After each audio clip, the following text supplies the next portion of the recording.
Buenos días, profesor. ¿Sabía que las fuentes de luz están compuestas de diferentes elementos, los cuales tienen un espectro distintivo?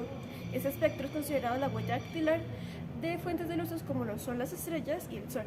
Con el fin de entender este fenómeno, mis compañeros Paula Ramírez y Jean-Pierre Vidal y mi personal Lina Parada decidimos de crear un espectroscopio casero. Antes de empezar emplearemos la rueda de Newton, con el fin de demostrar que la luz blanca es realmente la condensación de todos los colores del arco iris, colores que están presentes en el espectroscopio,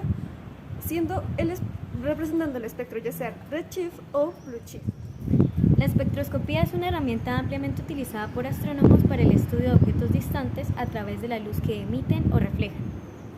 Asimismo, es importante para conocer la relación que existe entre la luz y la materia. Puede ser implementada en diversas aplicaciones como la medicina. La espectroscopía de infrarrojo cercano es un método de diagnóstico óptico no invasivo que utiliza la absorción o reflexión de determinadas longitudes de onda producidas o provenientes de los grupos funcionales que se encuentran en los tejidos, lo que nos permite conocer diversas variables como pueden ser la saturación de oxígeno en tiempo real, la medición del flujo sanguíneo, la identificación o detección de procesos isquémicos e incluso la detección de tumores. El enfoque de la espectroscopía radica en el análisis del espectro de la radiación electromagnética producida por un objeto.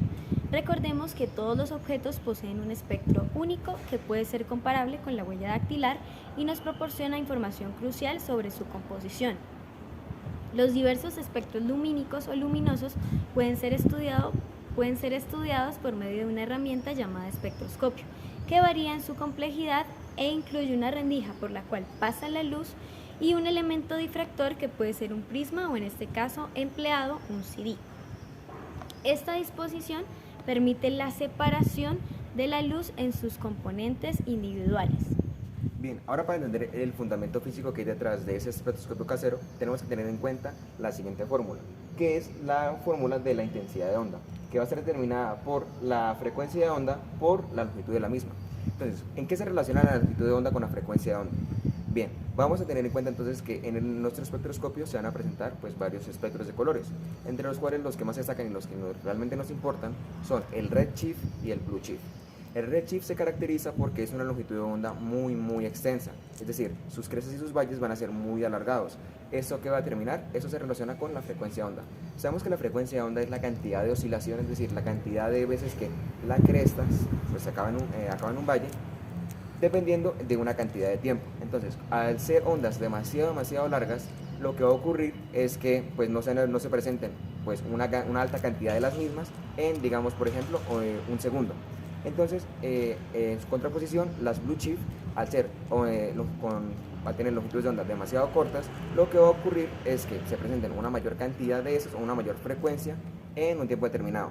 ¿Esto cómo lo relacionamos, por ejemplo, con el efecto Doppler o con el mismo espectroscopio? Bien, vamos a tener entonces que en el efecto Doppler es la relación que hay entre una fuente y su observador. La fuente en este caso van a ser distintas fuentes de luces en las cuales vamos a probar nuestro espectroscopio y el observador va a ser nuestro propio espectroscopio. Bien, entonces, lo que ocurre es que al poner el espectroscopio, como se puede ver en esa imagen, lo que se presenta es que se va a tender a ir hacia el redshift. ¿Por qué?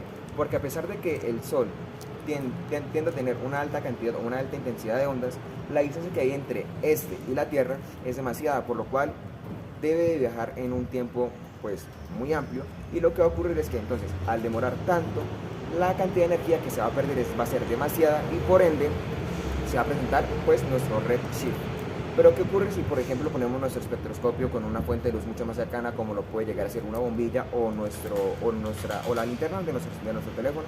Pues lo que va a ocurrir es que ese espectro va a tender hacia el blueshift, que lo que va a decir es que la cantidad de energía que se va a perder en comparación con el redshift es muy poca, y también que se va a prender una alta frecuencia de onda, porque las longitudes de ondas de estas blueshift son muy cortas.